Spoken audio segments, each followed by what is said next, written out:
চট্টগ্রাম, পার্বত্য ৩ জেলা ও কক্সবাজারের বন্যা কবলিত বেশিরভাগ এলাকা থেকে পানি নামছে। এর ফলে বেরিয়ে আসছে ক্ষতচিহ্ন। বাঁশখালী ও সাতকানিয়ার আশ্রয় কেন্দ্রগুলো থেকে বাড়িঘরে ফিরছেন বাসিন্দারা। দুর্যোগ কাটিয়ে ঘুরে দাঁড়ানোর নতুন সংগ্রামে ক্ষতিগ্রস্তরা। তবে অভিযোগ উঠেছে, সরকারি বরাদ্দের সহায়তা পৌঁছায়নি অনেকের কাছে। গেল ৭ দিন সাতকানিয়ার চারপাশে ছিল শুধু পানি আর পানি। ছিল না নিরাপদ আশ্রয়, খাবারের নিশ্চয়তা ও বিশুদ্ধ পানির ব্যবস্থা। এমন বাস্তবতার মধ্যেই মানবেতর জীবন কাটিয়েছেন এই এলাকার মানুষ।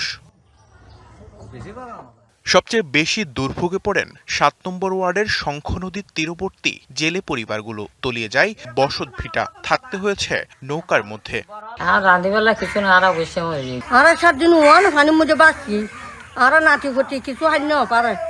ক্ষতিগ্রস্তদের অভিযোগ, খাবার ও বিশুদ্ধ পানির সংকটের মধ্যেই কেটেছে ৫টি দিন।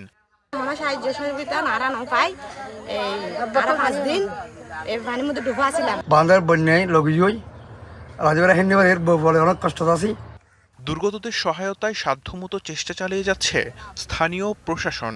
এখন যে পানিটা কমে গেছে, এখন হলো যে আমরা একদম সর্বাত্মক আমাদের যারা স্বেচ্ছাসেবী আছে, আমাদের যারা ইউনিয়ন পরিষদের মেম্বার আছে, তারা সবাই ঝাঁপাই করছে এখন যেভাবে ত্রাণটা পৌঁছে দেওয়া যায় মানুষের। রাঙামাটিতেও বেশিরভাগ এলাকা থেকে নেমেছে বানের পানি, তবে কিছু নিচু এলাকা এখনো তলিয়ে আছে। বাড়িঘর ও সড়ক ক্ষতিগ্রস্ত হওয়ায় দুর্ভোগে বাসিন্দারা ঘুরে দাঁড়াতে চান সরকারি সহায়তা। বাঘাইছড়ির সাথে খাগড়াছড়ি ও দীঘিনালার সরাসরি সড়ক যোগাযোগ এখনো বিচ্ছিন্ন।